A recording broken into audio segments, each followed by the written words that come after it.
Hello everyone, welcome to GPAT discussion centre. तो कैसे हैं आप सभी और कैसा चल रहा है आप सभी का फार्मासिस्ट की प्रिपरेशन? कमेंट करके आंसर करते जाइए। आई होप ये जो फार्मासिस्ट मैराथन सीरीज है जहां पर हम आपको 6000 एमसीक्यू प्रैक्टिस करा रहे हैं, ये आपके लिए बहुत ज़्यादा बेनिफिशियल हो रहा होगा। आपने देखा होगा कि हमने यहाँ पर सबसे पहले सारे सब्जेक्ट के प्रीवियस ईयर क्वेश्चन को प्रैक्टिस कराते हैं, देन उसके बाद कुछ प्रैक्टिस एमसीक्यू भी आपसे डिस्कस करते हैं, जिसके आने के मैक्सिमम चांस है फार्मासिस्ट एग्जामिनेशन में। तो चलिए अब आगे बढ़ते हैं। फार्मा कोग्नोसी सब्जेक्ट जहाँ पर हम लोग स्टडी कर रहे थे, यहाँ पर मैक्सिमम टॉपिक हम स्टडी कर चुके हैं। अब जो बचे हुए कुछ टॉपिक हैं जिनके कभी कभी क्वेश्चन आते हैं, जैसे कि फाइबर हो गए, इंजाइम है, कार्बोहाइड्रेट है, आयुर्वेदिक फॉर्मुलेशन है, इनसे भी कुछ क्वेश्चन आ जाते हैं। तो आज का क्लास बहुत ही स्पेशल है जहां पर हम ये सारे क्वेश्चन जो बच गए हैं उनको हम लोग डिस्कस करने वाले हैं। तो आज पूरे प्रीवियस ईयर के क्वेश्चन ही हम लोग इन्हीं सारे टॉपिक से। तो चलिए देखते हैं कौन कौन से क्वेश्चन पूछे गए हैं प्रीवियस ईयर में। Ispaghula and sterculia prescribed in treatment of constipation act as.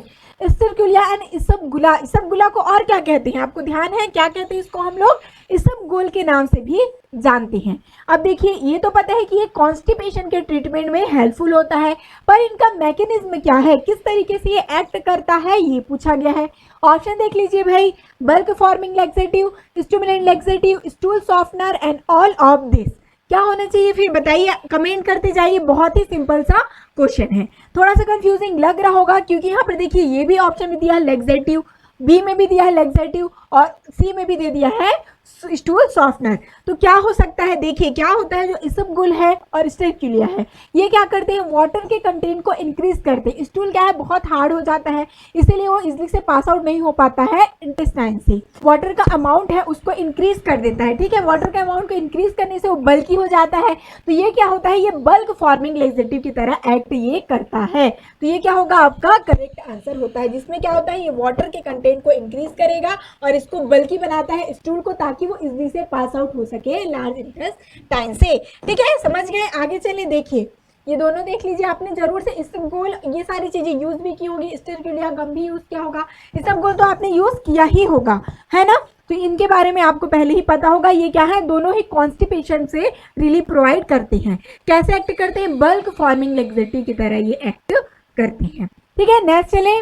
The dried seeds of Plantago ovata is largely cultivated in. Plantago ovata किसे कहते हैं, पहले ये समझ लीजिए किसे कहते हैं। अभी आपने जस्ट क्या स्टडी किया था, इसबगोल किया ना, इसबगोला जिसे हम कहते हैं, है ना, इसबगोल भी जिसे कहा जाता है।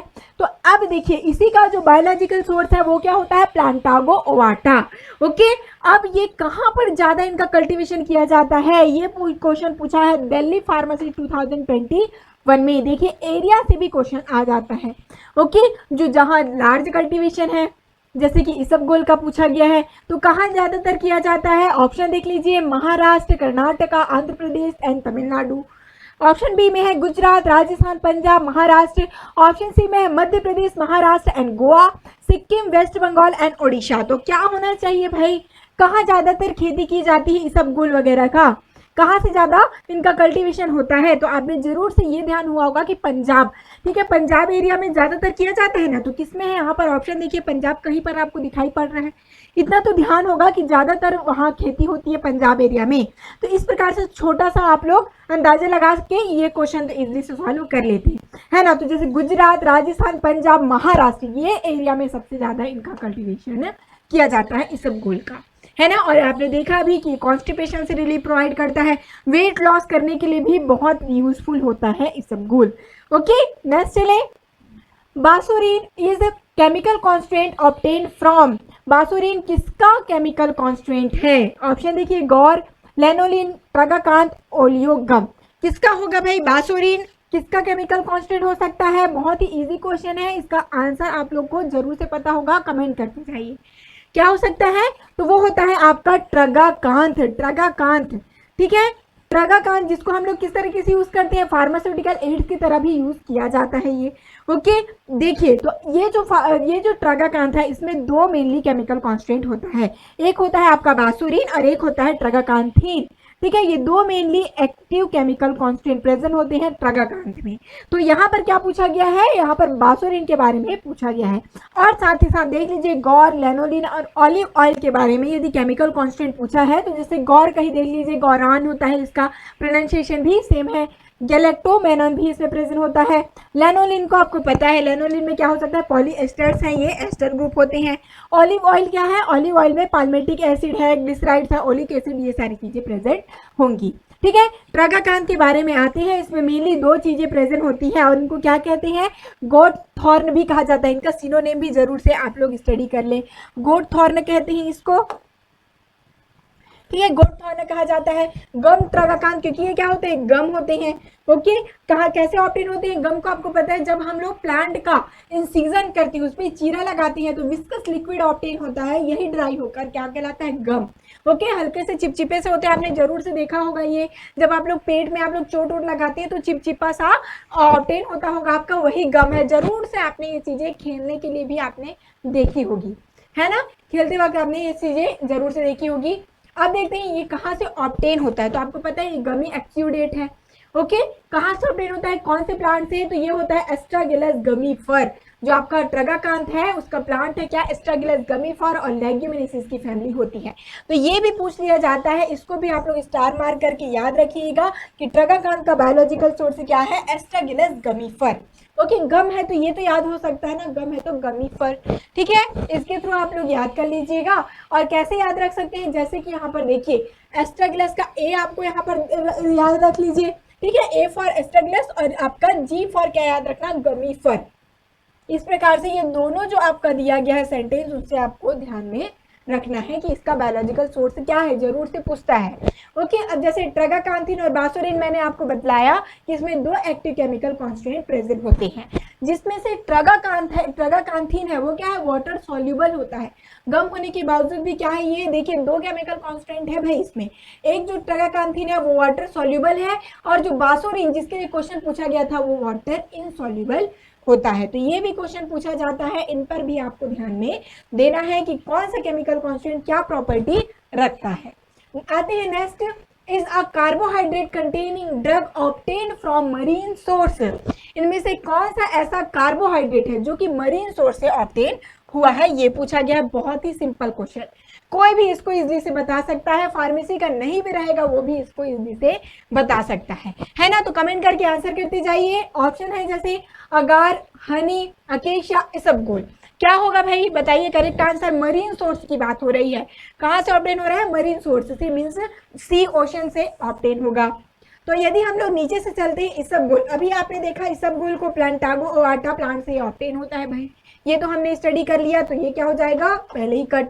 अकेशिया की बात करते हैं तो ये कहाँ से ऑब्टेन होता है, ये भी प्लांट से ऑब्टेन होता है, अकेशिया अराबिका जिसे हम कहते हैं, है ना, ये भी प्लांट से ऑब्टेन होता है, तो ये भी हो गया कट आपका। हनी तो आपको पता ही है, हनी किससे ऑब्टेन होता है, एनिमल सोर्सेस से कह सकते हैं। हनी बीज आपने देखा होगा, मधुमक्खी, है ना, तो वहीं से ऑब्टेन होता है ये मधुमक्खी, तो ये भी क्या हो गया, कट हो गया। तो बच्चा क्या आपका अगार, है ना। आपने जरूर से क्या देखा होगा, आपने एल्गी देखी होगी समुद्र में, बहुत सुनहरे सुनहरे, है ना, रेड एल्गी आपने देखी होगी ना, बहुत ही सुंदर दिखाई ये पड़ते हैं। तो उसी से ये क्या होता है, ये अगार है, वो ऑब्टेन होता है, अगार जिसे हम कहते हैं। ठीक है, कल्चर मीडिया के लिए इसको यूज भी किया जाता है, आपने जरूर से 11th-12th में भी इसके बारे में स्टडी किया होगा। तो ये समुद्र से ऑब्टेन होते हैं, अगार जो आपकी एल्गी वगैरह है वो, तो ये क्या हो गया, ये हो गया मरीन सोर्स की एग्जाम्पल। ओके, अगार आपने देखा होगा, देखिए इस प्रकार से रेड एल्गी होता है ना, समुद्र में आपने इसको देखा भी होगा, बहुत सुंदर से ये लगते हैं। तो ये क्या है, जेलिडियम अमनासी होता है इसका बायोलॉजिकल सोर्स। ये जो आपको रेड एल्गी दिख रहा है उनको हम क्या कहते हैं, जेलिडियम अमनासी कहते हैं। समझ लीजिए, ए फॉर आपको अगार, इसी से याद रखना है। अब जैसे कि हनी, ठीक है, हनी को आपको पता है हनी बी से ऑब्टेन होता है, तो इसकी स्पीसीज क्या है, एपिस मेलिफेरा, एपिस इंडिका, ये सारी इनकी स्पीसीज होती हैं, एपिडेस की फैमिली होती है। ठीक है, अब आएंगे जैसे अकेशिया, कहाँ से ऑब्टेन होता है, तो अकेशिया अराबिका मैंने पहले ही बता दिया, और लेग्यूमिनोसी इसकी भी फैमिली होती है, जैसे कि हमने किस में देखा, ट्रगाकांथ में। और इसबगोल के बारे में हम लोग पहले ही डिटेल से स्टडी कर लिए हैं। आते हैं next, viscosity presence of agar solution is due to the presence of. देखिए जैसे कि पूछा गया था कि इसमें ट्रगाकांथ क्लास में भी इसी प्रकार के क्वेश्चन आए थे उनके मेन केमिकल कॉन्स्टेंट से। अब देखिए इसमें भी अगार जो अभी हमने जस्ट स्टडी किया जो कि क्या है मरीन सोर्स से ऑब्टेन होता है, अब इसमें कौन सा ऐसा केमिकल कॉन्स्टेंट है जो इसकी विस्कोसिटी के लिए रिस्पॉन्सिबल है, ये पूछा गया है। भाई देखते हैं ऑप्शन क्या है, अगारोज, सेल्यूलोज, एगारोपेक्टिन एंड सेलोबायोज। तो क्या होगा करेक्ट आंसर, विस्कोसिटी के लिए कौन सा केमिकल कांस्टेंट रिस्पॉन्सिबल होता है, तो वो है आपका एगारोपेक्टिन। ठीक है, एगारोपेक्टिन के कारण ही ये क्या होते हैं, बहुत विस्कस होते हैं। इसमें दो मेनली केमिकल कांस्टेंट होता है, एक तो आपका एगारोज है और एक एगारोपेक्टिन, जैसे कि हमने ट्रगाकांत में दो केमिकल कांस्टेंट देखे थे। ठीक है, तो वो जो अगारोज है, अगारोज क्या होता है, ये आपके मेनली रिस्पॉन्सिबल होंगे जेल प्रॉपर्टी के लिए। जो ये आपने जरूर से अगार का जेल देखा होगा, जैसे आप लोग नीट में सर्च भी करेंगे तो आप जो बचपन में जेली खाते थे ना, ठीक है, अभी भी आता है जेली, बच्चे लोग जरूर से उसको लेते हैं। तो वो जो जेली है वैसे ही क्या होता है, जेल प्रॉपर्टी किसका होता है, अगार का। तो वो रिस्पॉन्सिबल किसके लिए है, अगारोज के कारण। ये जो आपका अगारोज केमिकल कांस्टेंट है इसके कारण ये जेल प्रॉपर्टी रखता है। अब यदि बात करते हैं इसकी विस्कोसिटी, ठीक है, यहाँ ये काफी विस्कस होता है, तो वो होता है अगारोपेक्टिन के कारण।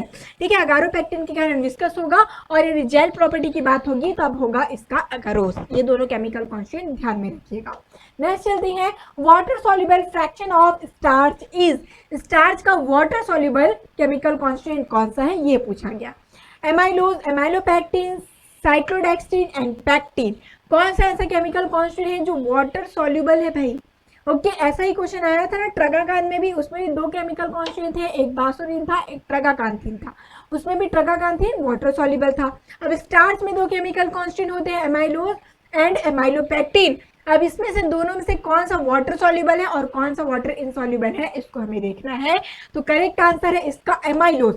एमाइलोज ही ऐसा केमिकल कांस्टेंट है जो कि वाटर में सॉल्युबल हो जाता है। ओके, अब आप सोचेंगे ये तो स्टार्च है, दोनों ही केमिकल ये इनके क्या होना चाहिए, वाटर सॉल्युबल होना चाहिए, बट ऐसा नहीं होता। इसमें जो स्पेसिफिक केमिकल कांस्टेंट जो वाटर में सॉल्युबल हो जाए वो होगा एमाइलोज, इसी को बीटा एमाइलोज भी कहते हैं। ओके, और यदि एमाइलोपेक्टिन की बात करते हैं तो अल्फा एमाइलोज भी इसको कहा जाता है, और इनके प्रपोर्शन भी देख लीजिए, ये भी पूछा जाता है। कुछ कुछ इंपॉर्टेंट पॉइंट है जो हालांकि अभी नहीं पूछा गया है, पर क्या पता इससे भी क्वेश्चन आ सकता है, इसलिए इनको स्टार मार्क करके रखते जाइए। जैसे यदि स्टार में पूछ सकता है आपको कि इनका प्रपोर्शन कितना होता है, मीन्स कितने अमाउंट होता है, तो एमाइलोज कितना होता है 1 के रेशियो में, और जो आपका एमाइलोपेक्टिन है वो 2 प्रेजेंट होता है। ठीक है, 1:2 का यहाँ पर रहता है ये रेशियो, जिसमें एमाइलोज 1 है और एमाइलोपेक्टिन क्या है 2 होता है। ठीक है, तो ये दोनों केमिकल कांस्टेंट को ध्यान में रखना है, जहां पर एमाइलोज होगा वाटर सॉल्युबल और एमाइलोपेक्टिन है वाटर इनसॉल्युबल। चलिए next, marmelosin ABC are the chief constituent in, marmelosin किसका मेन एक्टिव केमिकल कांस्टेंट है, ये पूछा गया है। ऑप्शन है गोखरू, अमला, बेल एंड मन्ना।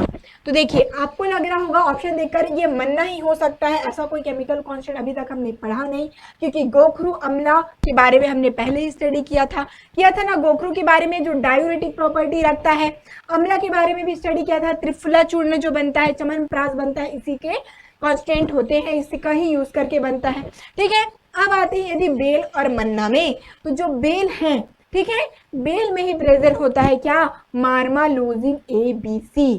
ठीक है, इसका मेन एक्टिव केमिकल कांस्टेंट होता है बेल का। आपने जरूर से देखा होगा बेल का फ्रूट जूस भी इसका हम लोग यूज करते हैं, बहुत ही ज्यादा बेनिफिशियल ये होता है। ठीक है, इसकी फैमिली भी जरूर से पूछ ली जाती है, तो बेल की फैमिली क्या होती है, किसी को याद है बेल की फैमिली क्या है, तो बेल की फैमिली होती है, कमेंट करते जाइए, रूटेसी फैमिली होती है। ठीक है, इसको भी ध्यान रखिएगा, जरूर से पूछ लिया जाता है। ठीक है, आगे चले, देखिए तो गोखरू के बारे में आपने स्टडी किया था, इसमें टेरेस्टोरेसिन ABC प्रेजेंट होता है, तो आपको जरूर से कंफ्यूजन हुआ होगा, गोखरू को पहले ही हमने स्टडी कर लिया है क्योंकि, तो आपने सोचा होगा कुछ ABC तो उसमें प्रेजेंट था ही, इसीलिए आपको कंफ्यूज करने के लिए गोखरू को क्या दिया है, ऑप्शन में दिया है। तो जहाँ पर टेरेस्टोरेसिन ABC जो होता है वो गोखरू में प्रेजेंट होता है, और अमला में आपको पता है ये क्या है, सिट्रस फ्रूट होते हैं, विटामिन C इसमें प्रेजेंट होगा, है ना। और आपका जो बेल है इसी में प्रेजेंट होता है मार्मालोजिन A, B और C। ओके, मन्ना की बात करते हैं, मन्ना में मैनिटॉल प्रेजेंट होता है। ठीक है, आगे चलें, अगर इज, अगार का पूछा गया, अगार क्या है, पेंटा पॉलीसेकेराइड, ओलिगोपॉलीसेकेराइड, होमोपॉलीसेकेराइड और हेट्रोपॉलीसेकेराइड। तो क्या होगा, अभी जस्ट आपने अगार के बारे में स्टडी किया, मरीन सोर्स ऑप्टेन होता है, केमिकल कांस्टेंट भी आपने जान लिया। तो केमिकल कांस्टेंट देखकर आपको जरूर से ये ध्यान आया होगा कि ये क्या हो सकती है। दो चीजें इसमें प्रेजेंट होती हैं, ओके, दो से ज्यादा, ठीक है, दो तो केमिकल कांस्टेंट होते हैं, बट इनका जो केमिकल कांस्टेंट है इनमें यदि हम लोग मोनोसेकेराइड्स की बात करें तो क्या होती है, दो से भी ज्यादा होती हैं, हेट्रोपॉलीसेकेराइड्स कहलाती हैं। देखिए अगार के बारे में हमने पहले स्टडी कर लिया है, इसमें दो केमिकल कांस्टेंट प्रेजेंट होते हैं और ये हेट्रोसेकेराइड्स के अंदर आते हैं क्योंकि दो अलग पॉलीसेकेराइड्स इसमें प्रेजेंट होंगे। अब आते हैं next, the example for pharmaceutical ads is. Pharmaceutical aid means क्या होता है पहले ये समझ लीजिए, उसके बाद एग्जाम्पल से आपको इजीली से आंसर समझ आ जाएगा। ठीक है, चलिए देखिए फार्मास्यूटिकल एड मीन्स क्या होगा, ऐसे केमिकल कॉन्स्ट्रेंट्स जो कि किसके लिए यूज होते हैं, एक्सीपेंट की तरह यूज होते हो। ठीक है, जैसे कि थिकनिंग एजेंट हो गया, जेलिंग एजेंट हो गया, प्रिजर्वेटिव की तरह, मतलब जो हम लोग मेनली फॉर्मुलेशन में यूज कर रहे हैं यदि उनको एक्सीपेंट की तरह, तो फार्मास्यूटिकल एड्स कहलाते हैं। तो अब ऑप्शन देख लीजिए, पैक्टिन है, डायस्कोरिया, धतूरा है, डिजिटालिस है। तो क्या आपने डिजिटालिस के बारे में स्टडी नहीं किया था, किया है ना आपने डिजिटालिस के बारे में बहुत अच्छे से, कार्डियक ग्लाइकोसाइड ये होते हैं, है ना। तो ये तो क्या हो गया, पहले ही कट हो गया, इनको हम लोग एक्सीपेंट की तरह यूज नहीं करते। धतूरा की बात करें तो धतूरा भी आपने एल्केलॉइड्स में स्टडी किया था भाई, है ना। इसमें क्या प्रेजेंट होता है, ट्रोपिन इसमें प्रेजेंट होता है। और ये कैसे यूज होता है, ट्रोपिन की क्या यूज है, कमेंट करते जाइए, सारी चीजें क्या हो रही है, रिकॉल होते जाएंगी आपकी। एट्रोपिन का क्या क्या यूज है ये बताते जाइए। ठीक है, तो ये क्या हो गया, धतूरा तो एल्केलॉइड्स होता है, तो ये भी कट हो गया। अब बचा आपका डायस्कोराइड। तो डायस्कोराइड तो आपको याद है, ये भी क्या है, स्टेरॉइडल सेपोनिन होता है, ग्लाइकोसाइड कंटेनिंग ड्रग है, ओके। और इसका बेहतरीन यूज मैंने बताया था, जितने भी कॉर्टिकोस्टेरॉइड्स हैं, स्टेरॉइडल जो आपके सेक्स हार्मोन वगैरह है उनकी सिंथेसिस में क्या होता है, प्रिकर्सर की तरह एक्ट करता है, डायोसिन इसमें प्रेजेंट होता है। ठीक है, तो ये सारी चीजें हमने स्टडी की थी, तो ये भी क्या हो गया, कट हो गया भाई। तो बचा क्या आपका, पैक्टिन। ठीक है, तो ये पैक्टिन यूज होता है एज अ फार्मास्यूटिकल एड्स की तरह। इनका कहाँ पर यूज करते हैं हम लोग, थिकनिंग एजेंट, जेलिंग एजेंट, ये सारी चीजों के प्रिपरेशन में हम लोग करते हैं। ये क्या होता है, ये फॉर्मुलेशन बनाने में हेल्पफुल होगा। तो इनके बारे में हमने स्टडी कर लिया है पहले डिटेल से, अभी आपको मैंने हिंट भी दे दिया, सारी चीजों का आपको रिकॉल सा हो गया होगा। तो आते हैं नेक्स्ट क्वेश्चन में भाई, isabgol husk preparation factory is located in. बहुत ही अच्छा क्वेश्चन है देखा जाए तो। देखिए अब आया आपको फैक्ट्री से क्वेश्चन, ओके। ये आपके लिए थोड़ा अलग नया सा लगा होगा, अभी तक ऐसा क्वेश्चन देखने को नहीं मिला था। ऑप्शन देख लीजिए, गुजरात, राजस्थान, आंध्र प्रदेश एंड तमिलनाडु।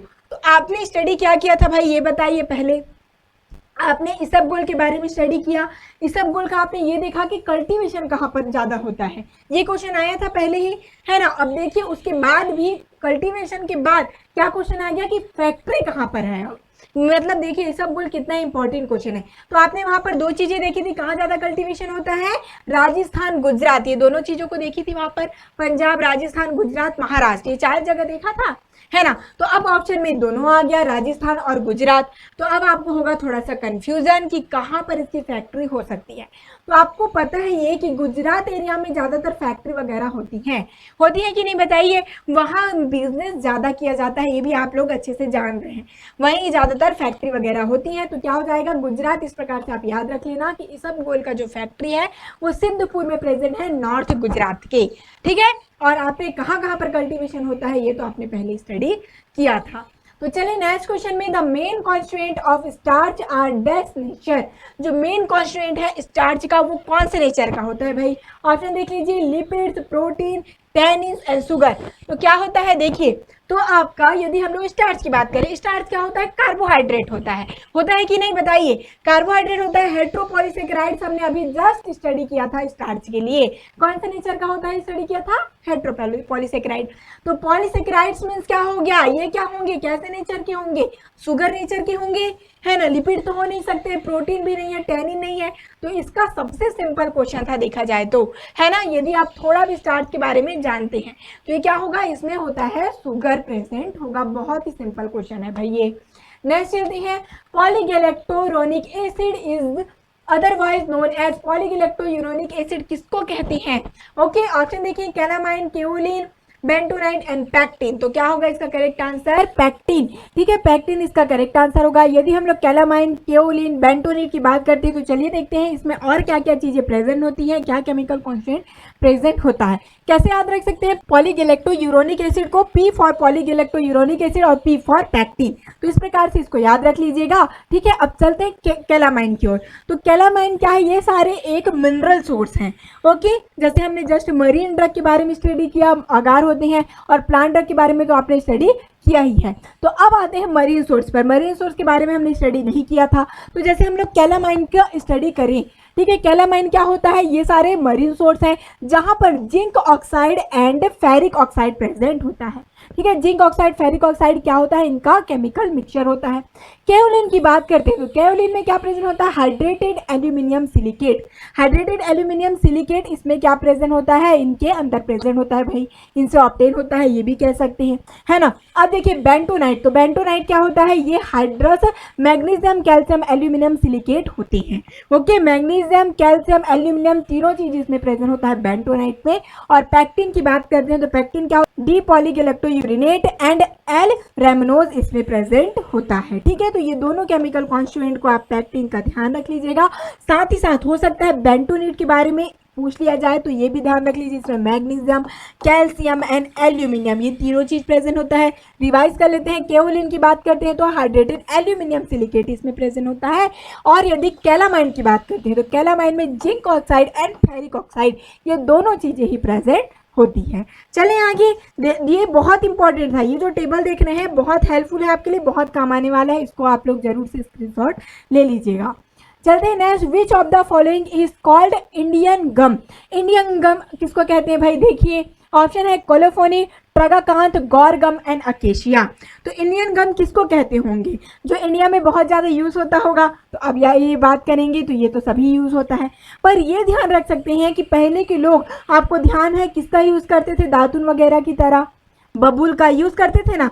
बबूल किसको कहते हैं? अकेशिया को ही कहा जाता है, और इसे ही हम इंडियन गम कहते हैं, है ना। आपने जरूर से बबूल की शक्ति ये सारी चीज़ें सुनी होंगी, और ऐड भी आपने देखा होगा बबूल का जो टूथपेस्ट आता है ना। पहले क्या करते थे? दातुन बनाकर इसी को यूज़ किया जाता था और इसी को इंडियन गम कहते हैं।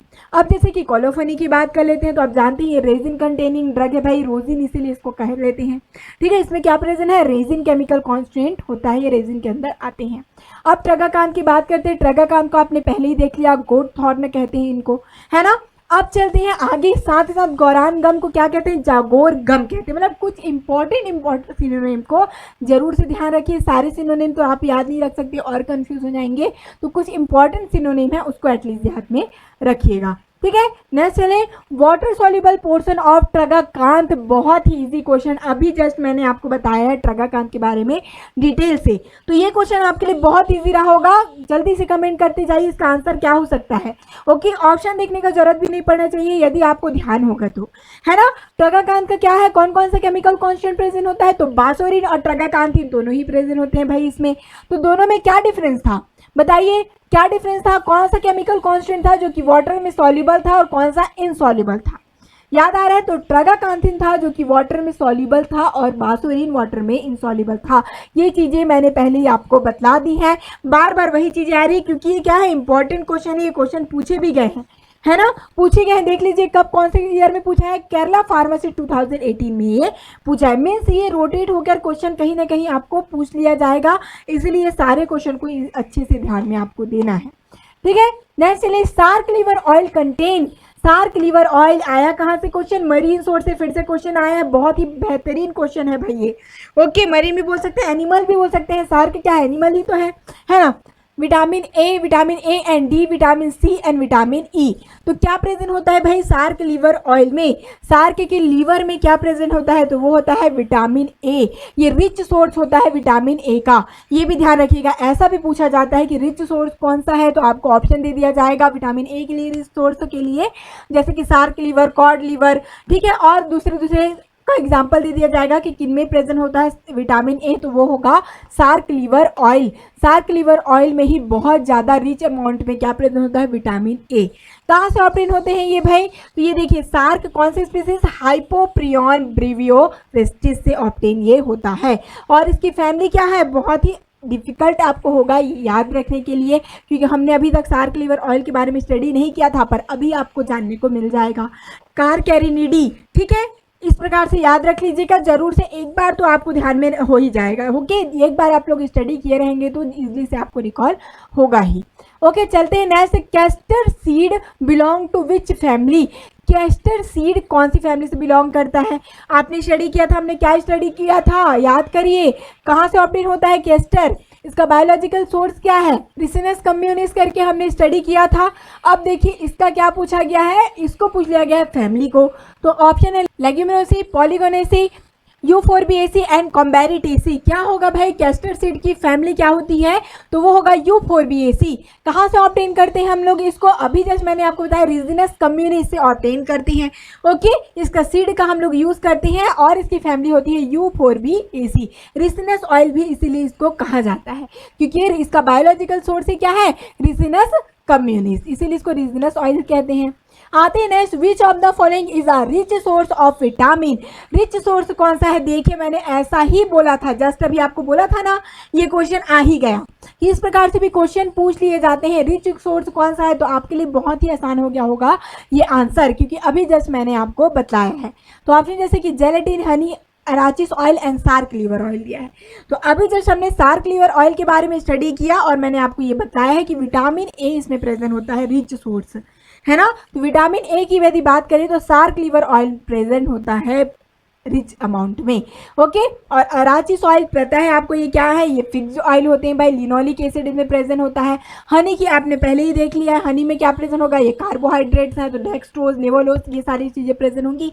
और जिलेटिन क्या होता है? प्रोटीन होता है। ओके, क्या है? प्रोटीन इसमें प्रेजेंट होता है। ग्लूटीन प्रोटीन इसमें प्रेजेंट होगा।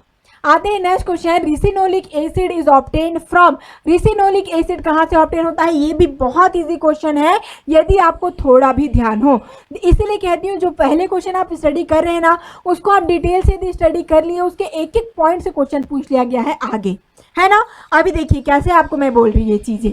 रिसिनोलिक एसिड, रिसिनिक ऑयल किसका नाम था? याद करिए, रिसिन किसका नाम था भाई? अब ये चीज़ें यदि आपको ध्यान में हैं तो आप इजीली से ये क्वेश्चन सॉल्व कर सकते थे। ठीक है, तो देखिए ट्रगाकांत, अगार, पेपिन एंड कैस्टर। ठीक है, तो क्या होगा इसका करेक्ट आंसर? कैस्टर को ही हम क्या कहते हैं? रिसिनस कम्युनिस से ऑब्टेन होता है ना, जो आपका कैस्टर ऑयल है। कहाँ से ऑब्टेन होता है? रिसिनस कम्युनिस से। यूफोरबिएसी की फैमिली होती है, अभी हमने स्टडी किया। इसी को रिसिनस ऑयल भी हम इसको कहते हैं क्योंकि इसमें रिसिनोलिक एसिड प्रेजेंट होता है। तो कैस्टर इसका क्या हो जाएगा? करेक्ट आंसर होगा। तो इसी प्रकार से कोरिलेट करते हुए याद करें तो आपको इजीली से सारी चीज़ें याद होगी। ट्रगाकांत के बारे में आपने पहले स्टडी कर लिया है कि इसमें 2 केमिकल कॉन्स्टेंट प्रेजेंट होते हैं। अगार के बारे में भी आपने स्टडी कर लिया है। क्या होगा इसमें? अगार क्या होता है? ये मरीन ड्रग है। अगारोजन, अगारोपेक्टिन इसमें प्रेजेंट होता है। पेपेन की बात करते हैं तो इसमें क्या है? ये एंजाइम प्रेजेंट होता है, प्रोटियोलाइटिक एंजाइम इसमें प्रेजेंट होगा। अब कैस्टर की बात करते हैं तो कैस्टर में क्या है? Triglycerides of ricinoleic acid present होता है।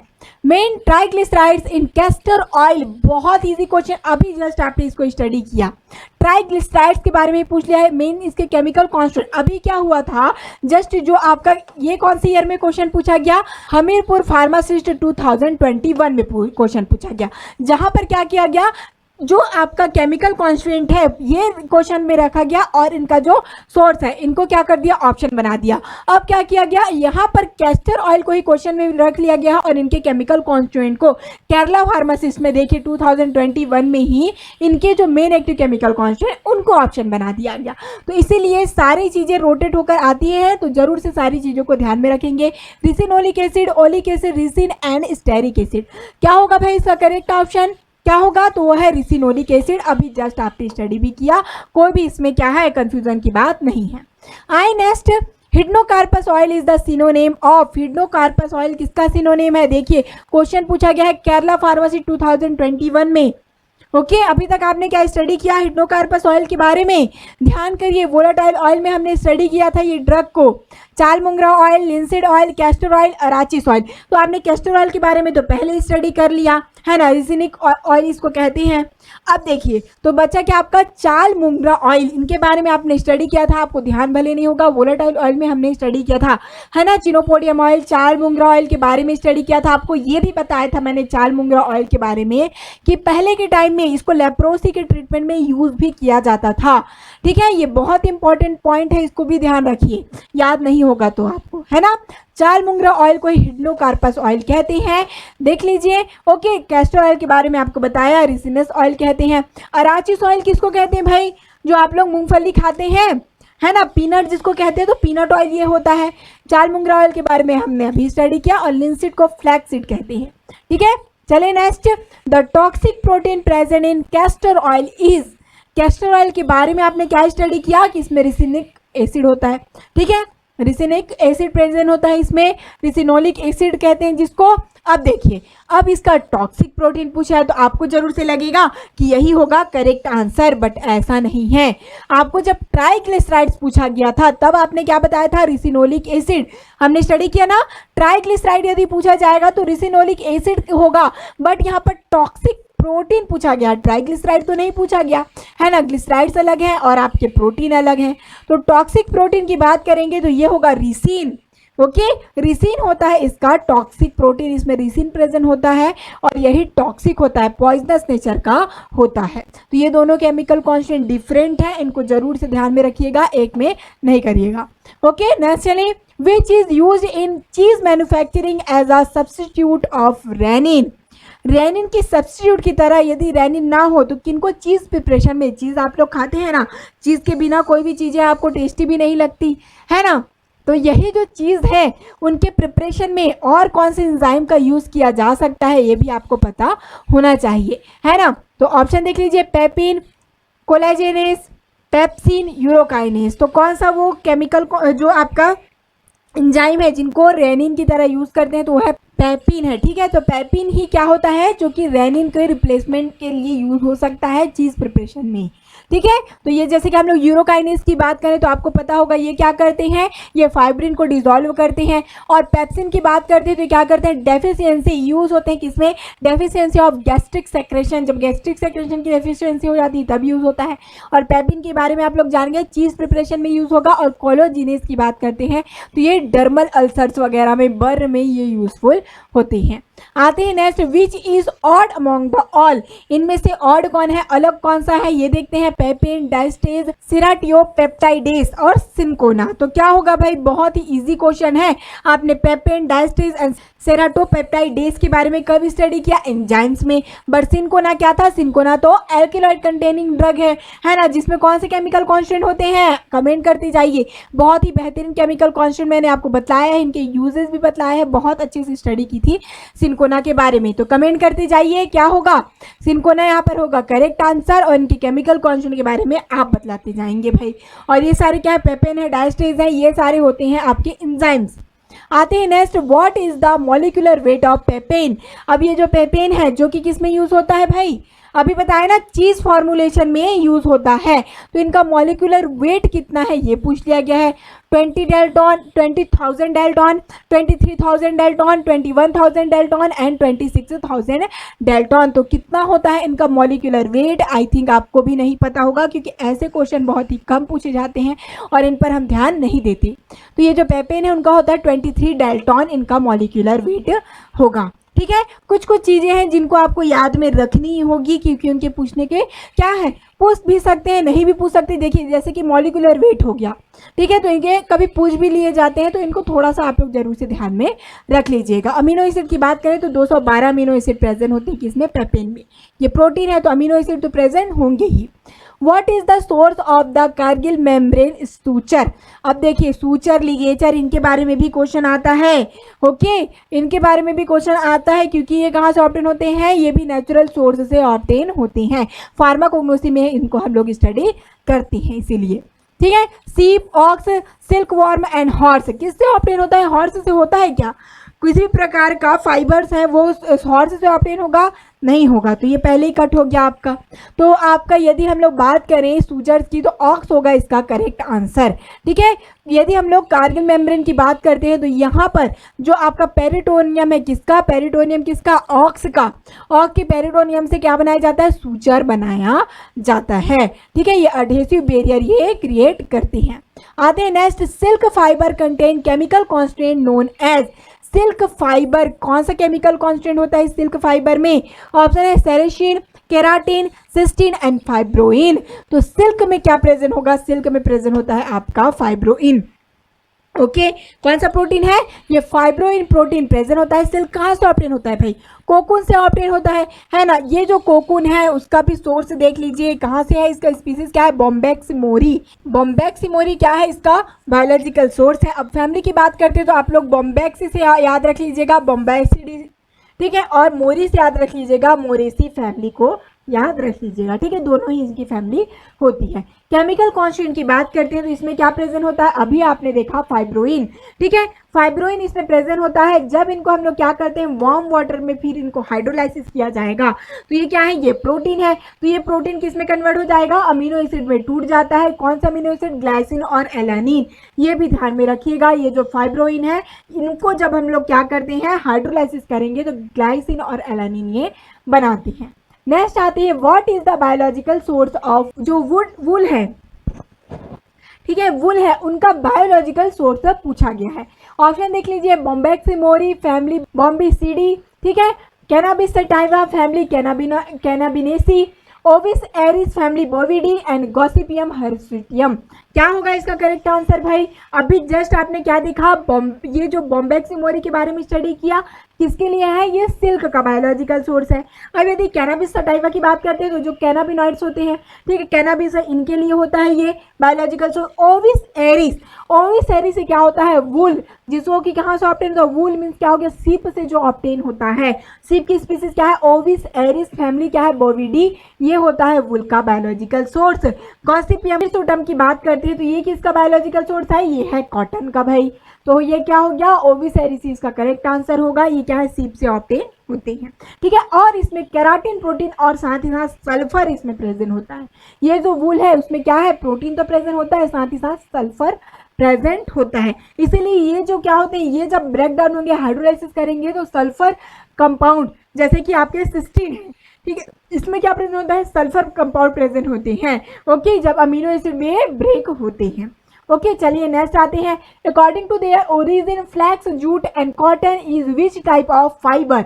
जो आपके कॉटन है ये कहाँ से ऑब्टेन होते हैं? किस टाइप के फाइबर है? मिनरल, एनिमल और प्रोटीन, वेजिटेबल और सेल्यूलोज, रीजनरेटेड एंड सिंथेटिक। तो क्या होगा करेक्ट आंसर भाई? ये जो आपके कॉटन है इनका क्या होता है? प्लांट होता है, तो इसको हम लोग क्या कह सकते हैं? वेजिटेबल कह सकते हैं। और ये ध्यान रखिए जैसे कि हमने सिल्क और वूल में स्टडी किया उसमें क्या प्रेजेंट होते हैं? प्रोटीन प्रेजेंट होते हैं। बट जो कॉटन है, जूट है, फ्लैक्स है, इसमें क्या प्रेजेंट होते हैं? सेल्यूलोज प्रेजेंट होते हैं। तो वेजिटेबल और सेल्यूलोज ये होगा करेक्ट आंसर किसके लिए? फ्लैक्स, जूट, इनके लिए, ठीक है। अब यदि बात करते हैं वेजिटेबल की, बात हो गया आपका। यदि अब बात करते हैं एनिमल प्रोटीन, एनिमल जैसे कि वूल और सिल्क, ठीक है, एनिमल प्रोटीन की बात करेंगे तो वूल और सिल्क आपने स्टडी कर लिया। रीजनरेटेड एंड सिंथेटिक फाइबर भी पूछ लिया जाता है, जैसे कि नायलॉन, ठीक है, आपने जरूर से क्लॉथ देखा होगा, नायलॉन का, टेरिलिन का, इनका क्लॉथ देखा है। ये क्या है? रीजनरेटेड है और सिंथेटिक फाइबर ये होते हैं। आते हैं ना जो कि है cotton fibre is obtain from the, cotton fibre कहाँ से ऑब्टेन होता है? कौन से पार्ट से ऑब्टेन होता है? बेसिकली ये पूछा गया। Stem, leaf, fruit and seed. तो कॉटन को आपने देखा होगा, उनका आपने प्लांट देखा होगा, तो उसमें क्या होता है? ये सीड के ऊपर हेयर बनाते हैं, उसी को हम लोग यूज करते हैं, है ना। आउटर ग्रोथ कह सकते हैं सीड का, जो सीड को क्या कर रहे हैं समझ लीजिए, प्रोटेक्ट कर रहे हैं। स्पेशल टाइप के सीड होते हैं भाई। तो ये जो आपका सीड है उनके ऊपर ये हेयर बनाते हैं और यही हेयर जो है वो कॉटन की तरह यूज में आते हैं। तो ये क्या हो जाएगा? सीड होगा इसका करेक्ट आंसर। देखिए ये जो आपका हेयर आपको दिख रहा है, इनके अंदर क्या है? सीड है, और सीड को ही क्या करता है? ये हेयर है वो प्रोटेक्ट करता है, समझ लीजिए, और इन्हीं का हम लोग यूज में लाते हैं। बायोलॉजिकल सोर्स भी पूछा जा सकता है, तो बायोलॉजिकल सोर्स भी आपको ध्यान में होना चाहिए, जो कि क्या है? गॉसिपियम हर्बेशियम, और साथ ही साथ हमने क्या स्टडी किया था अभी?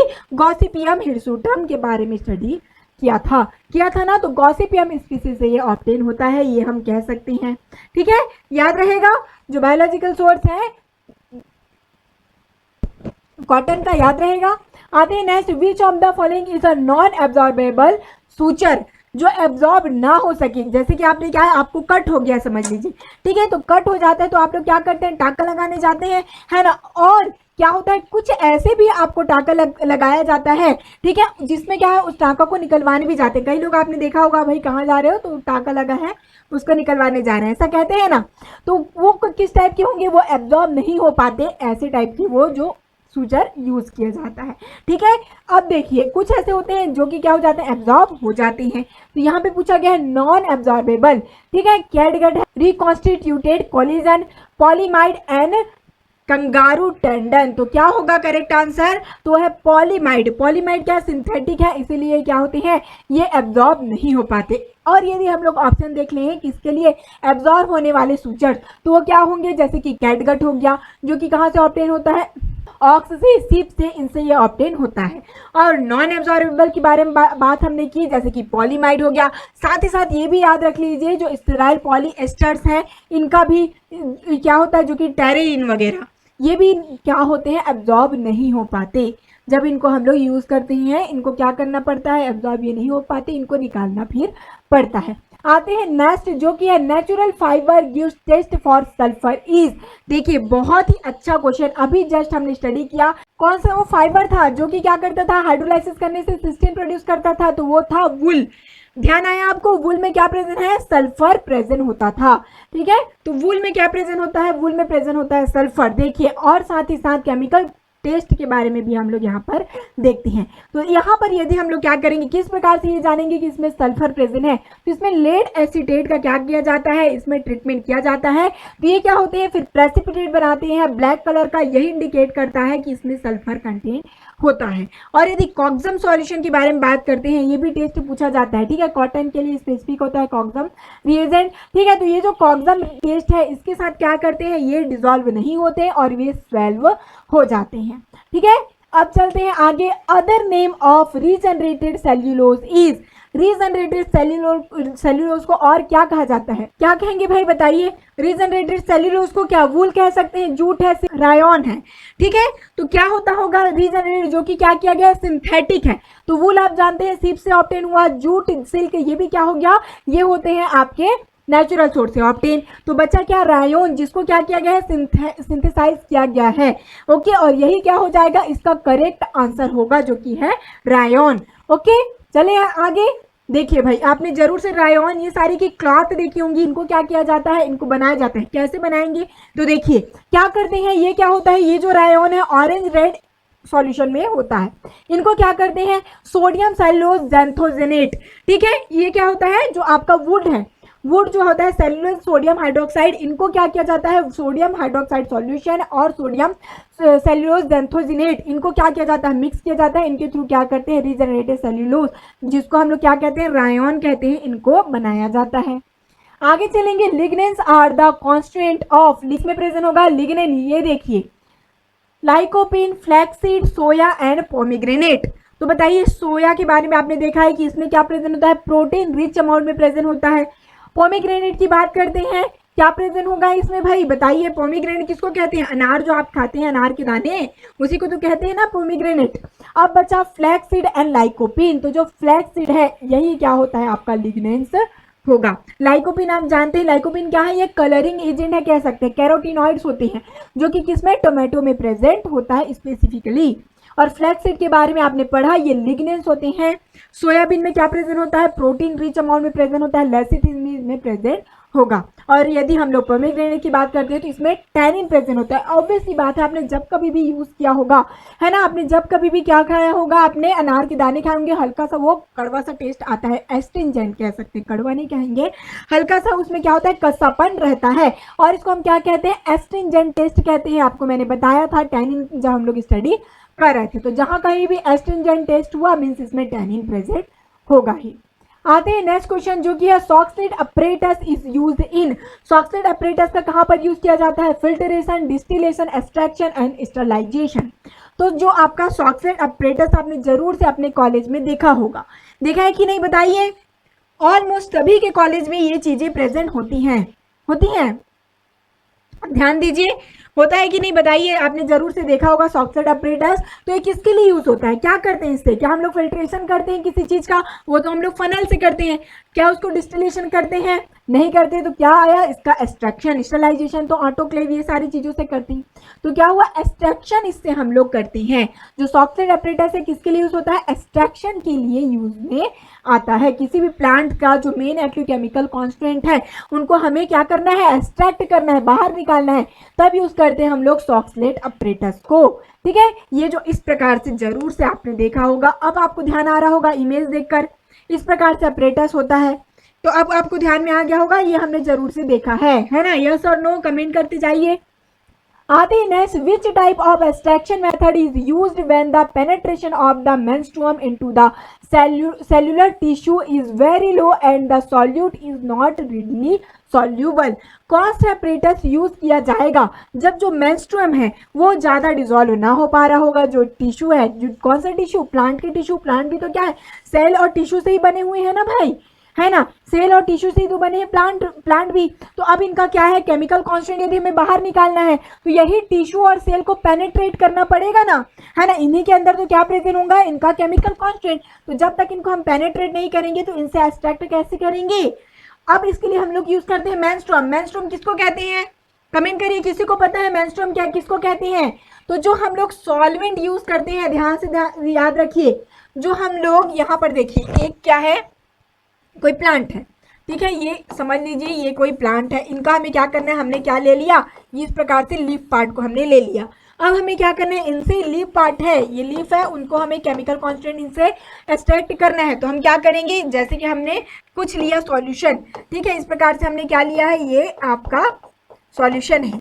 अब ओके, अब इसी लीफ को क्या करेंगे, इनको हम लोग क्या बनाएंगे, बल्क फॉर्म में बनाएंगे, मीन्स इनका साइज रिडक्शन करके इसमें हम लोग डाल देंगे, ताकि क्या हो, ये जो मेंस्ट्रुअम है इसमें अच्छे से डिसॉल्व हो जाए, इनको अच्छे से डिसॉल्व करे, इनके अंदर जाए, इनके टिश्यू तक जाए और इनसे केमिकल कांस्टेंट को बाहर निकाल ले, है ना। अब क्या होगा, ये जो आपका मेंस्ट्रुअम है इसी को क्या कहते हैं, सॉल्यूशन को ही हम लोग कहते हैं मेंस्ट्रुअम, ये ध्यान रखिएगा। जो सॉल्यूशन यूज कर रहे हैं इसी को मेंस्ट्रुअम कहते हैं। अब क्या करते हैं, इसके बाद हम लोग फिल्ट्रेशन करेंगे। ओके, फिल्ट्रेशन किया, देखिए इस प्रकार से फनल लिया और यहाँ पर हम लोग क्या कर रहे हैं, ये फिल्टर कर रहे हैं, ये फनल है और फिल्टर कर रहे हैं। तो फिल्टर करेंगे, जो यहाँ पर जो रेसिड्यू ऑब्टेन होगा उसी को क्या कहते हैं, उसको हम लोग मार्क कहते हैं। ये भी ध्यान में रखिए, जो रेसिड्यू बचता है इसको क्या कहा जाता है, मार्क कहा जाता है। ये भी क्वेश्चन आता है कि मेंस्ट्रुअम क्या होता है, मार्क क्या होता है, तो आपको चीजें पता होनी चाहिए, ठीक है। तो अब यदि ऐसा कंडीशन आया जहां पर जो मेंस्ट्रुअम है वो क्या है, इजीली से इसको पेनिट्रेट नहीं कर पा रहा है, तब कौन सा यहाँ पर हम लोग यूज करेंगे भाई, कौन सी चीजें यूज करेंगे जो जिससे एक्सट्रैक्शन हो सके, तो वो होगा सॉक्सलेट अपरेटस। जो आपका सॉक्सलेट अपरेटस अभी आपने देखा, तो इसी एक्सट्रैक्शन में क्या होता है, जो मेंस्ट्रुअम है वो कम रिक्वायर होता है, क्योंकि यहाँ पर सर्कुलर, ये क्या होते हैं, सर्कुलेट होते जाते हैं। यही जो आपका मेंस्ट्रुअम है बार बार यूज में आएगा, जिससे कि क्या होता है, फिर इसमें ये इजिली से उसको पेनिट्रेट कर पाएगा और यहाँ पर ज्यादा मेंस्ट्रुअम की जरूरत भी नहीं पड़ती। देखिए यहाँ पर लगा हुआ है सेफॉन ट्यूब, और ये क्या होता है, इस प्रकार से बार बार ये क्या होते हैं, यहाँ पर हीट देते हैं, तो क्या होता है, ये जो गर्म होता जाता है, ये मेंस्ट्रुअम ये जाता है ऊपर और ये क्या होता है, फिर से नीचे आता है और फिर से ये ऊपर जाता है। तो इस प्रकार से ये कंटिन्यूअस चलता रहता है ये प्रोसेस। नेक्स्ट है, when a drug is extracted by the heating the process is called as. जब किसी ड्रग को एक्सट्रैक्ट करने के लिए उनमें हीट किया जाता है, उसको हीट किया जाता है, तो इस प्रोसेस को क्या कहेंगे, ये पूछा गया है। ये क्वेश्चन आए हैं एमपी फार्मेसी 2017 में। तो बताइए, ऑप्शन देख लीजिए, percolation, simple maceration, soft extraction and digestion. तो क्या होता है, जैसे कि आपने देखा होगा चाय बनाने का प्रोसेस सिंपली सा, तो उसमें क्या करते हैं, यदि आपको वहाँ पर क्या हो रहा है, सिंपल सा हीट हम लोग वहाँ पर दे रहे हैं, प्रोवाइड कर रहे हैं, जिससे कि क्या हो रहा है, उनका जो टी है, टी का जो एक्सट्रैक्ट है वो जा रहा है, ठीक है। और आपका जो आपका मेंस्ट्रुअम है वो क्या हो गया, मेंस्ट्रुअम मींस क्या होता है, सॉल्वेंट, अभी बताया ना। तो सॉल्वेंट क्या हो गया, समझ लीजिए वाटर, है ना। तो यहाँ पे हम लोग क्या कर रहे हैं, हीट दे रहे हैं। तो इस प्रोसेस को सिंपल से हम लोग क्या बोल सकते हैं, डाइजेशन, है ना। क्या कहते हैं, डाइजेशन प्रोसेस कहते हैं, जहां पर क्या किया जाता है, हीट प्रोवाइड किया जाता है। और हीट क्यों प्रोवाइड किया जाता है, जिससे कि क्या होता है, जो मेंस्ट्रुअम है उसकी एफिशिएंसी क्या हो जाती है, इंक्रीज हो जाती है। वो क्या होता है, टिश्यू, जैसे कि अब आप जान रहे हैं किसी भी प्लांट में, ठीक है, प्लांट जो बना है क्या है, सेल से, टिश्यू से ही बना हुआ है। तो टिश्यू के अंदर ही क्या है, उनका मेन एक्टिव केमिकल कांस्टेंट होता है। तो उसी को हमें क्या करना है, बाहर निकालना है। तो उसको बाहर निकालने के लिए क्या करना होगा, हम लोग को वहाँ पर पेनिट्रेट करना पड़ेगा। तो जब हम लोग हीट करते हैं, अब आप ही सोचिए यदि वो कोल्ड वाटर है, ठीक है, नॉर्मल वाटर है और हॉट वाटर है, तो कौन सा वाटर ज़्यादा इजीली पेनिट्रेट कर पाएगा टिश्यू को? ऑब्वियसली बात है हॉट वाटर है वो इजीली से पेनिट्रेट कर पाएगा। तो यहाँ पर यदि हम लोग हॉट वाटर यूज करके क्या करते हैं, एक्सट्रैक्शन कर रहे हैं, तब इसको हम क्या कहते हैं, डाइजेशन कहते हैं। देखिए सिंपल सा ये प्रोसेस है। आगे चलते हैं। The extraction process where powdered crude drug is kept in contact with suitable solvent for suitable time. देखिए यहाँ पर क्या कर रहे हैं, कुछ देर के लिए सुटेबल सॉल्वेंट, ठीक है, कुछ टाइम के लिए सुटेबल टाइम और सुटेबल सॉल्वेंट क्या करेंगे, कुछ देर के लिए एक मेंस्ट्रुअम लेंगे और उसमें प्लांट ड्रग को डालकर रख देंगे, ठीक है। तो इस प्रोसेस को क्या कहा जाएगा, ये पूछा गया है। समझ लीजिए ये आपका क्या है, वेसल है, ठीक है, एक हमने क्या लिया है, वेसल लिया है भाई, ओके। समझ लीजिए अर्थन वेसल है। तो अब इसमें हम लोग क्या ऐड कर रहे हैं, अब ये समझ लीजिए ये आपका लीफ था, उसका हम लोग यहाँ पर पाउडर फॉर्म बना लिए हैं, इसको मतलब powder form in the sense इसको हम लोग थोड़ा साइज इसका रिडक्शन किए हैं, है ना। अब डालते हैं मेंस्ट्रुअम। मेंस्ट्रुअम क्या होता है, क्या बताया है मैंने, कमेंट करते जाइए, क्या होता है मेंस्ट्रुअम, किसको कहते हैं, सॉल्वेंट को ही कहते हैं, है ना। तो अब क्या करेंगे, इसको हम लोग फिर इसको ढक कर कुछ दिन के लिए, कुछ सुटेबल टाइम जितना रिक्वायर्ड है उसके लिए रख देंगे, और ये प्रोसेस क्या कहलाता है, मैसेरेशन कहलाता है, ठीक है। पर्टिकुलर टाइम, वैसे तो मेनली 7 डेज के लिए रखा जाता है इनको, और अलग अलग ड्रग के लिए अलग अलग टाइम रहता है, पर स्पेसिफिकली 7 डेज के लिए रखती हैं। तो इस प्रोसेस को मैसेरेशन कहा जाता है, ठीक है। देखिए इस प्रकार से वेसल को क्या किया जाता है, ढक कर रखा जाता है 7 डेज के लिए मैक्सिमम। तो इस प्रोसेस को हम क्या कहते हैं, मैसेरेशन कहते हैं, और एटलीस्ट 3 डेज के लिए तो रखा जाता ही है, ओके। आगे चलें। The biological source of yeast is, yeast का बायोलॉजिकल सोर्स क्या है, ये देखिए चलिए। ऑप्शन है citrus lemon, एक्टिनोमाइसिट्स, Saccharomyces सेरिवेसी, Escherichia coli. तो क्या होगा भाई इसका करेक्ट आंसर, आंसर बताते चाहिए। यीस्ट कहाँ से ऑब्टेन होता है, तो वो है सेकेरोमाइसिस सेरिवेसी से ऑब्टेन होता है। तो इस प्रकार से कुछ कुछ क्वेश्चन पूछे जा सकते हैं, ठीक है। मैक्सिमम नहीं आते, आपने देखा, हमने तो अभी स्टडी कर ही लिया है पूरे फार्माकोग्नोसी में, एल्किलॉइड ग्लाइकोसाइड, है ना। इस प्रकार से क्वेश्चन नहीं देखे थे, बट कुछ कुछ क्वेश्चन ऐसे आए हुए हैं, इसलिए मैंने आपको यहाँ पर सारे का क्वेश्चन निकाल कर दिखा दिया है, ठीक है। आगे चलें। Ginning is a process in which, ginning कौन सा प्रोसेस है, किसे कहते हैं, ये पूछा गया है। कब पूछा गया, देखिए HPSSC 2022 में ही। ऑप्शन है bolls are separated from capsules, trichomes are separated from seeds, linters are separated, impurities are separated। तो क्या होगा भाई इसका करेक्ट आंसर, कमेंट करते जाइए। देखिए गिनिंग आपके लिए नया वर्ड होगा। गिनिंग में क्या किया जाता है, जो ट्राइकोम्स है, ठीक है, उसको सेपरेट किया जाता है सीड से। सीड में जो ट्राइकोम्स होते हैं उनको सेपरेट करने का प्रोसेस ही गिनिंग कहलाता है। तो ये कुछ कुछ नई चीज़ें आपको जानने को मिल रही होगी, और ये सारी चीज़ें बहुत इंपॉर्टेंट है क्योंकि हमेशा कुछ ना कुछ नया टर्म पूछ लिया जाता है भाई, ठीक है। और जो शॉर्ट हेयर होता है उनको हम क्या कहते हैं, लिंटर्स भी कहते हैं, ये भी ध्यान रखिएगा, ऐसा भी पूछ लेते हैं। तो इसमें क्या किया जाता है, इस प्रकार से हम लोग मशीन यूज करते हैं, एक रोलर टाइप का मशीन रहता है, जहां पर क्या करते हैं, ट्राइकोम्स को हम लोग यहां से बाहर निकालते हैं। इस प्रोसेस को गिनिंग कहते हैं। आगे चलेंगे। Tamarind pulp does not contain dash acid. Tamarind pulp क्या प्रेजेंट नहीं होता टेमारिंड पल्प में, टेमारिंड मीन्स होता क्या है ये बताइए। सबसे पहले ये आपने इमली खाई होगी, किसने किसने इमली खाई है, कमेंट करते जाइए यस और नो में। सबने ही इमली देखा होगा और खाया तो होगा ही, है ना। तो उसमें क्या होता है, बहुत खट्टा सा होता है ना, तो जरूर से एसिड तो होगा भाई। तो क्या हो सकता है, मेलिक एसिड, सिट्रिक, टार्टरिक, और क्या बेंजोइक एसिड हो सकता है, बताइए। बेंजोइक एसिड हो सकता है, नहीं, ठीक है। तो बेंजोइक एसिड इसमें नहीं प्रेजेंट है। ये पूछा गया है कि कौन सा एसिड इसमें नहीं प्रेजेंट है, तो वो होगा बेंजोइक, क्योंकि इसमें क्या प्रेजेंट है, 10% टार्टरिक, सिट्रिक और मेलिक एसिड प्रेजेंट होता है। और 8% की बात करते हैं तो इसमें पोटेशियम हाइड्रोजन टार्टरेट प्रेजेंट होता है। ये भी आप लोग को ध्यान में रखिए, क्या पता अगली बार ये पूछा जाए कि इसमें पोटेशियम हाइड्रोजन टार्टरेट प्रेजेंट है कि नहीं, है ना। और साथ ही साथ यदि बात करें 30 to 40% इसमें निकोटिनिक एसिड प्रेजेंट होता है। ठीक है, कितना इंपॉर्टेंट क्वेश्चन है ये, देखेंगे तीनों ही कभी ना कभी पूछा जा सकता है। एसिड की बात करेंगे तो क्या प्रेजेंट है, टार्टेरिक, सिट्रिक और मेलिक। ओके, और यदि हम लोग देखें और क्या क्या प्रेजेंट है इसमें, तो 30 to 40% इसमें प्रेजेंट होता है इन्वर्ट शुगर एंड इसमें निकोटिनिक एसिड भी प्रेजेंट होता है। ओके, आगे चलेंगे और क्वेश्चन देखते हैं। सेलानिन which process एंटीफिडेंट activity is a phytoconstituent of neem, the part of this plant which contain this constituent is सेलानिन। ठीक है, सेलानिन किसका केमिकल कॉन्स्टिट्यूएंट है, नीम का, जो कि एंटीफिडेंट की तरह एक्ट करता है। बट ये कौन से पार्ट में प्रेजेंट है ये पूछा गया है। ओके, देखिए बार्क है, लीफ है, सीड है, फ्रूट है, तो कौन सा पार्ट है जहां पर सेलानिन प्रेजेंट है। देखिए मैं एक बात बतला दूं, जो नीम का पार्ट है, ठीक है, सारे पार्ट, ये नीम इतना बेहतरीन ड्रग है कि उसके सारे पार्ट यूजफुल होते हैं। ठीक है, एज अ ड्रग सारे पार्ट को यूज किया जाता है, ये आपको ध्यान में रखना है। और सारे पार्ट में अलग अलग केमिकल कॉन्स्टिट्यूएंट है और इनके अलग अलग डिफरेंट यूजेस भी हैं, तो ये आपको ध्यान में रखना है भाई। ठीक है, जैसे कि देखिए सेलानिन को ही पूछ लिया गया है, या ये एंटीफिडेंट की तरह एक्ट करता है, कौन से पार्ट में है बताइए, बार्क, लीफ, सीड, फ्रूट, तो ये प्रेजेंट होता है लीफ पार्ट में यदि हम लोग सेलानिन की बात करें तो।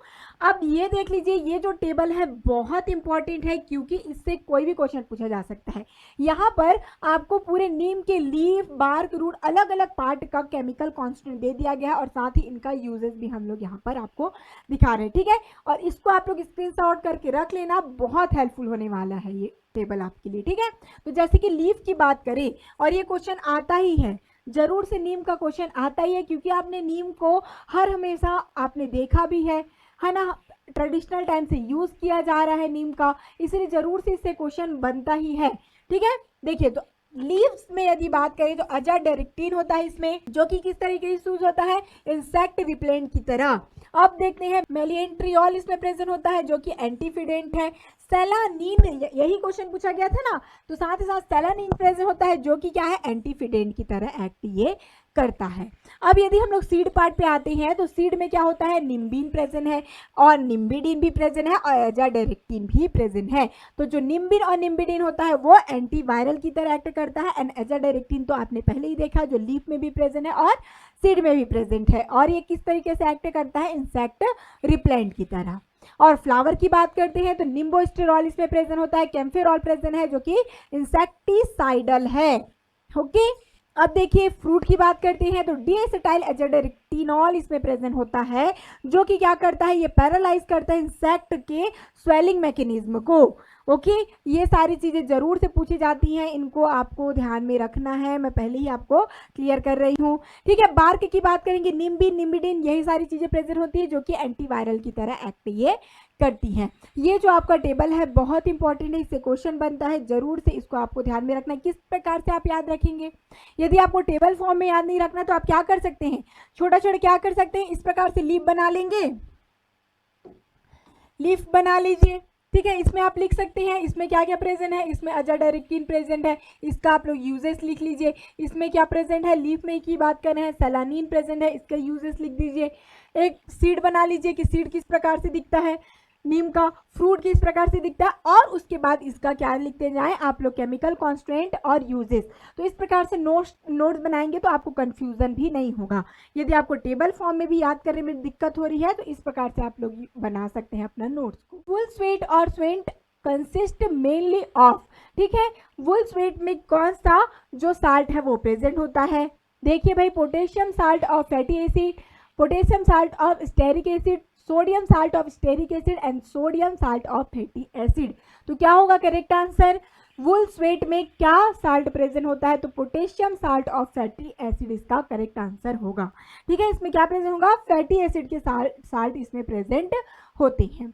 ओके, वुल के बारे में हमने पहले भी स्टडी किया, बट इसके स्पेसिफिकली स्वेट के बारे में पूछा गया, तो जहां पर 32%, ठीक है, 32% प्रेजेंट होता है potassium salt of fatty acid. ठीक है। और अर्थी मैटर की बात करते हैं वो होता है 26%। आगे चलें, azadirachtin is the chemical constant present in neem act as, बहुत ही बेहतरीन क्वेश्चन। अभी जस्ट हमने नीम के बारे में स्टडी किया और मैं आपको बोली थी कि ये जो आपका टेबल है बहुत इंपॉर्टेंट है। तो आप चलिए बताइए, अब एजाडिरेक्टिन है वो कौन से पार्ट में होता है ये भी बताइए। यहाँ पर हालांकि क्वेश्चन आया है कि इनका यूज क्या है, बट ये भी आपको बतलाना है कि कौन कौन से पार्ट में एजाडिरेक्टिन प्रेजेंट होता है। कमेंट करते जाइए कौन से पार्ट में होता है और क्या है इनके यूजेस। बहुत इजी क्वेश्चन है। एंटीफिडेंट, insect repellent, antiviral, anti asthmatic, तो बताते चाहिए। चलिए, तो यदि हम लोग बात करें एंटीफिडेंट, तो आपने क्या देखा, एंटीफिडेंट क्या होता है, देखा ना, कौन सा वो केमिकल कांस्टेंट था जो कि एंटीफिडेंट था। क्वेश्चन भी इससे आया था, कमेंट करते जाइए। इंसेक्ट रिपेलेंट क्या क्या था, एंटीवायरल क्या था, एंटीवायरल की यदि नीचे से बात करते हैं, एंटीवायरल निम्बिन निम्बिडिन थे, बताइए। निम्बिन और निम्बिडिन का हम लोग यूज करते कैसे, एंटीवायरल की तरह। इंसेक्ट रिपेलेंट क्या था, एजाडिरेक्टिन ही तो था इंसेक्ट रिपेलेंट, था कि नहीं, बताइए। तो क्या हो जाएगा, इंसेक्ट रिपेलेंट ही होगा ना करेक्ट आंसर।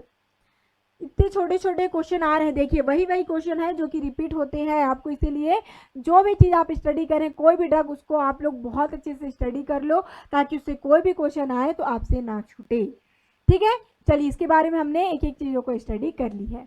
आगे चलेंगे, plant constituent use in preparation of mosquito coil, इसमें से कौन सा प्लांट है जिसको मॉस्किटो कॉइल के प्रिपरेशन में यूज किया जाता है। ऑप्शन है इर्गोट, इफेड्रा, इकोनेट एंड पाइरेथ्रम। तो क्या होगा करेक्ट आंसर, आपने इर्गोट को स्टडी कर लिया, इफेड्रा, इकोनेट को स्टडी कर ही लिया है, किया था, बताइए। साथ ही साथ रिवाइज भी करते जाइए, है ना। यदि हम लोग बात करते हैं इर्गोट की, तो उसके क्या क्या यूजेस है आप लोग को अब कमेंट करके बतलाना है, क्योंकि इनके बारे में बहुत अच्छे से स्टडी किया था एल्किलाइड्स में, किया था कि नहीं, यस और नो, किया था ना। तो इर्गोट की यदि हम लोग बात करते हैं तो इनका यूज कहाँ होता है, ऑक्सीटोसिस की तरह यूज होता है ना, साथ ही साथ माइग्रेन में भी यूज होता है। अब इफेड्रा की बात करते हैं, बताइए, कमेंट करते जाइए। जब मैं आपको एक का बता चुकी तो आप लोग को सेकंड का तो कमेंट करना ही होगा ना, ये सारी चीजें हमने स्टडी कर भी ली हैं, क्योंकि कमेंट करते जाइए। क्या होता है इफेड्रा का यूज, इकोनेट का क्या यूज होता है, कौन से क्लास में आते हैं, ये सारी चीजें हमने स्टडी करी हैं। इकोनेट को हमने इनका क्लास भी स्टडी किया था, बताइए। पूरे एल्किलाइड का हमने चार्ट देखा था कि नहीं, बताते जाइए, ठीक है। अब देखिए मैं इसके आंसर पे आऊं तो पाइरेथ्रम, क्या होगा इसका करेक्ट आंसर, पाइरेथ्रम। पाइरेथ्रम को इंसेक्ट फ्लावर भी कहते हैं, क्यों कहते हैं, क्योंकि ये इंसेक्ट रिपेलेंट की तरह यूज में आता है, इसीलिए इसको मॉस्किटो कॉइल वगैरह के प्रिपरेशन में यूज किया जाता है, ठीक है। क्या कहते हैं पाइरेथ्रम को, इंसेक्ट फ्लावर, इंसेक्ट प्लांट भी कहा जाता है, याद रखिएगा, ये इनका जो सिनोनिम है। ओके, सारी चीजें हमने स्टडी की थी भाई। देखिए इर्गोट के बारे में मैंने आपको बतला ही दिया, इफेड्रा और इकोनेट को एटलीस्ट आपको बताना ही था, है ना। आगे चलें, the major property of Ayurvedic herb rasa indicates, जो आपका आयुर्वेदिक प्रिपरेशंस है उसमें रसा का क्या अर्थ होता है, ये पूछा गया है। ऑप्शन है taste, post digestive effect, potency, physico chemical property. तो जो रसा होता है उसका मतलब होता है टेस्ट, ठीक है, कैसा टेस्ट है उस ड्रग का, ये कहलाता है रसा, ठीक है। यदि हम लोग जैसे कि टेस्ट बोल रहे हैं मेडिकल लैंग्वेज में, ठीक है, कि वो क्या है, बिटर टेस्ट है, तो जो आपका आयुर्वेदिक प्रिपरेशन है तो आयुर्वेदा में हम लोग उसको क्या कहेंगे, रसा बोलेंगे, ठीक है।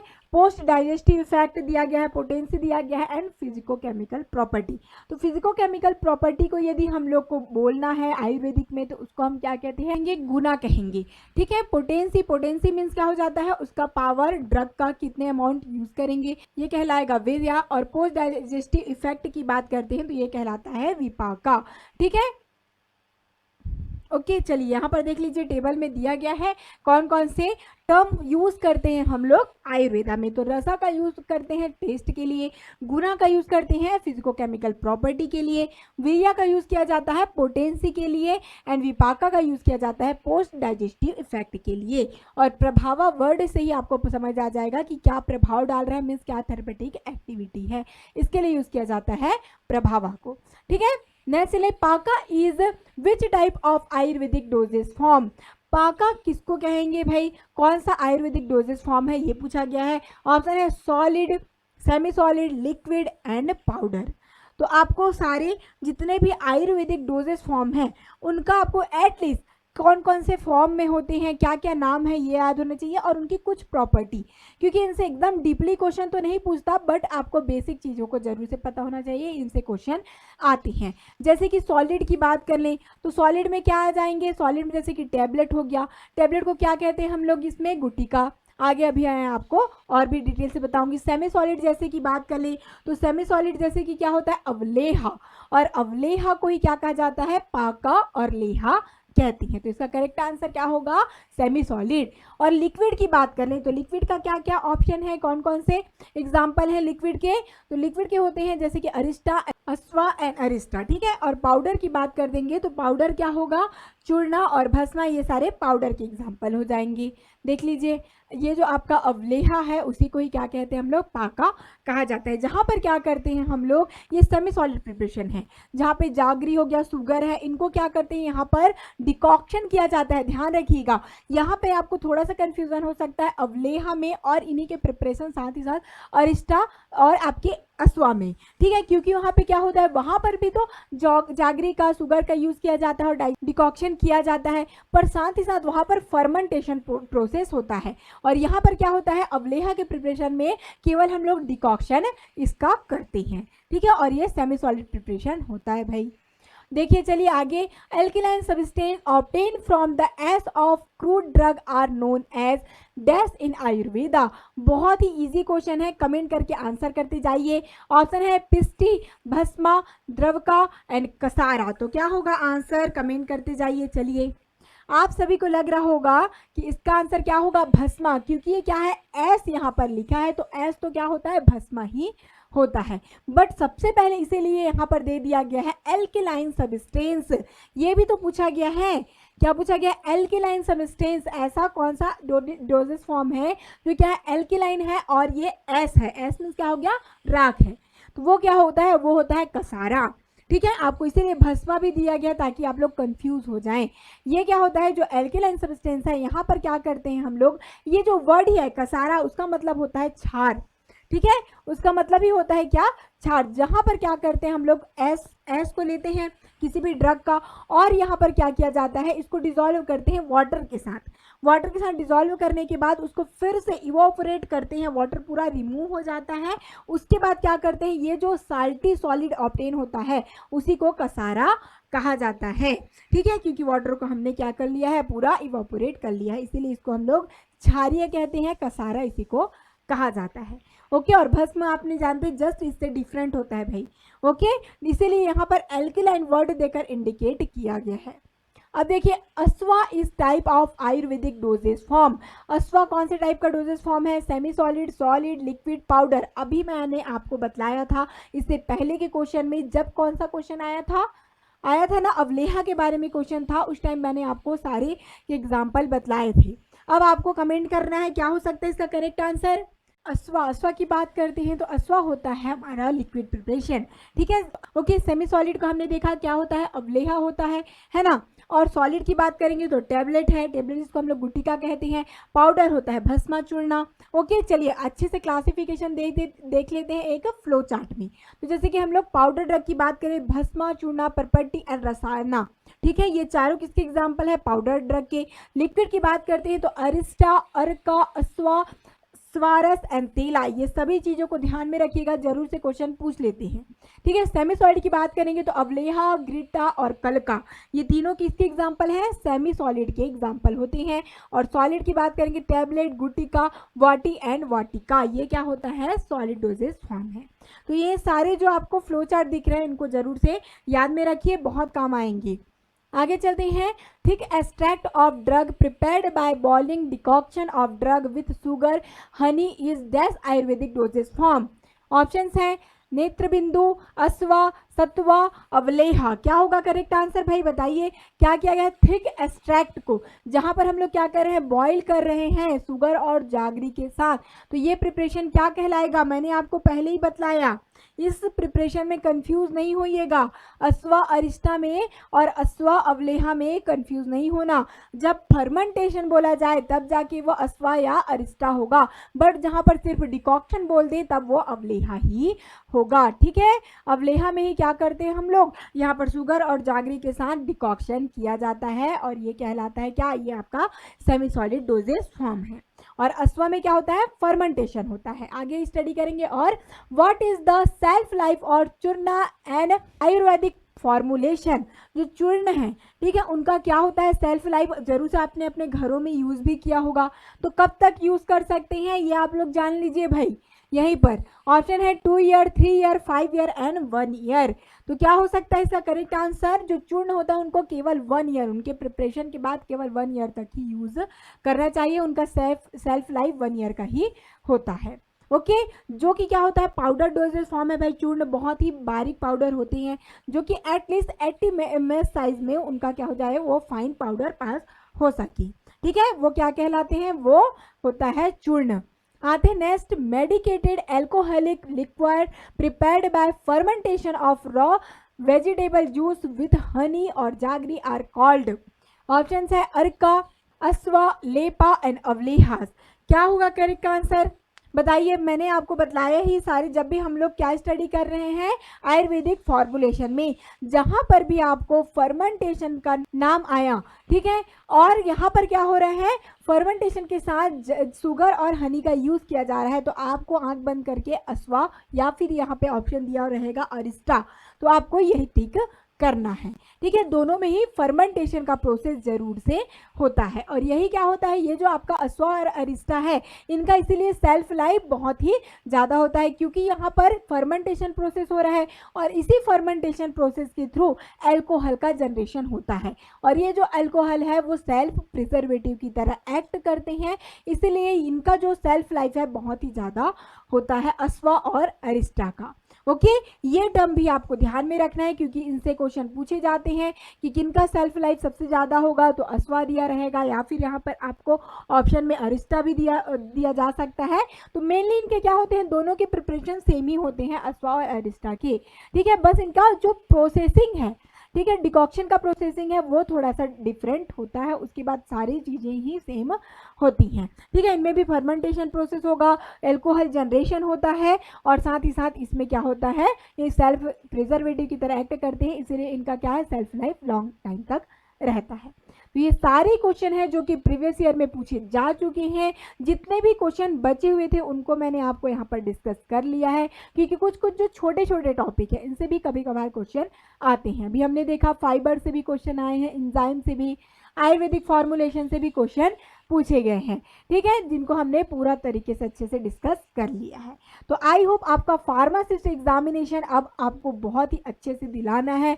कोई भी क्वेश्चन आए फार्मा कोग्नोसी से वो आपको मिस बिल्कुल भी नहीं करना है। अभी तक आपने यदि कुछ भी टॉपिक का क्वेश्चन आपको बचा हो, जैसे कि एल्केलॉइड हो गया, ग्लाइकोसाइड या फिर टैनिन रेजिन, तो आप जरूर से प्लेलिस्ट में जाकर चेक कर लीजिए। सारे टॉपिक के हमने एमसीक्यू प्रैक्टिस करा लिया है।